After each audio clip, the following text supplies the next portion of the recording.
नमस्ते। आज हम सब मिलकर नागार्जुन की दो बहुत ही खूबसूरत कविताओं की दुनिया में चलते हैं। ये कविताएं खास तौर पर 10वीं क्लास के सिलेबस का हिस्सा हैं। तो चलिए इन शब्दों के पीछे छिपे गहरे मतलब को समझने की कोशिश करते हैं। इस सुंदरता में हो जीवन का तल्ख यथार्थ भी। बस ये एक लाइन नागार्जुन के देखने का पूरा नजरिया हमारे सामने रख देती है।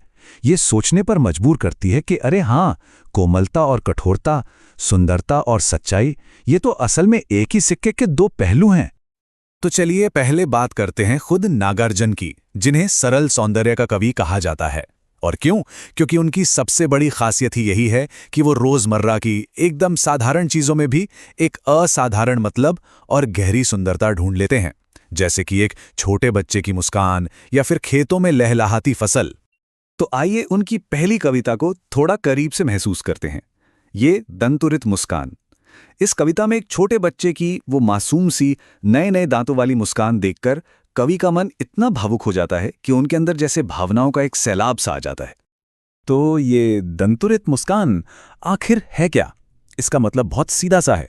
एक छोटे बच्चे की वो प्यारी सी खिलखिलाती हुई हंसी, जब उसके नन्हे नन्हे दूध के दांत दिखते हैं। और बस यही एक प्यारी सी तस्वीर इस पूरी कविता के दिल में बसी है।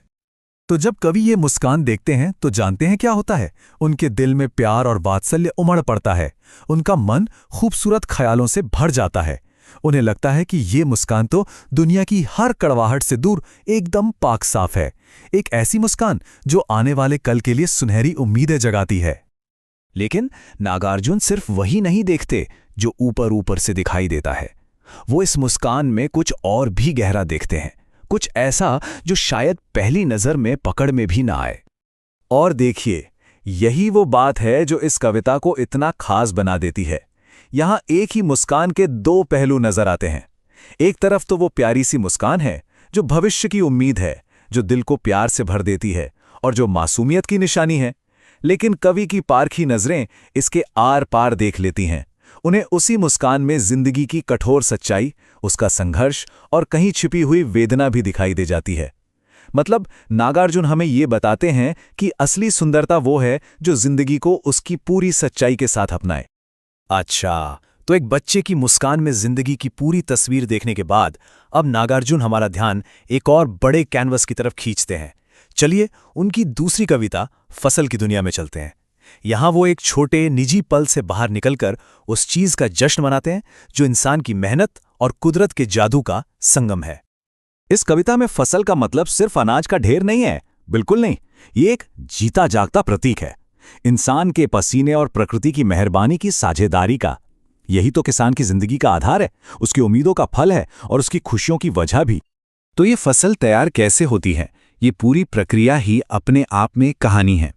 इसकी शुरुआत होती है किसान की जी तोड़ मेहनत से, फिर उसे साथ मिलता है प्रकृति का, मतलब नदियों का पानी, सूरज की रोशनी और हवा का दुलार।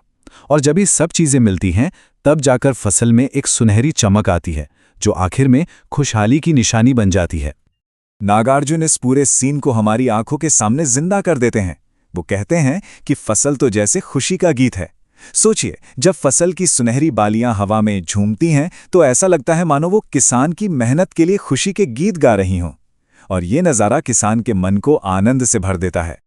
तो अब तक हमने दो अलग अलग कविताएं देखी, एक मुस्कान के बारे में और एक फसल के बारे में।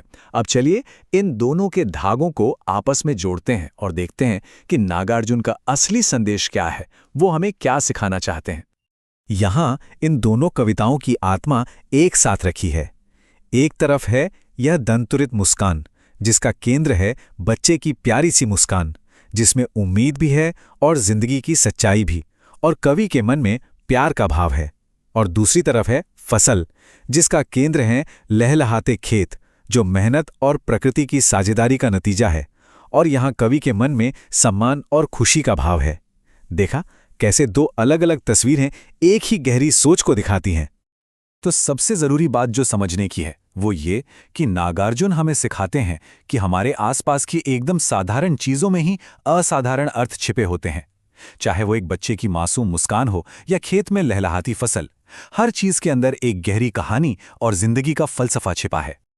और ये कविताएं हमें एक बहुत गहरे सवाल के साथ छोड़ जाती हैं कि हम अपने आसपास की साधारण चीज़ों में कौन से गहरे और असाधारण अर्थ ढूंढ सकते हैं।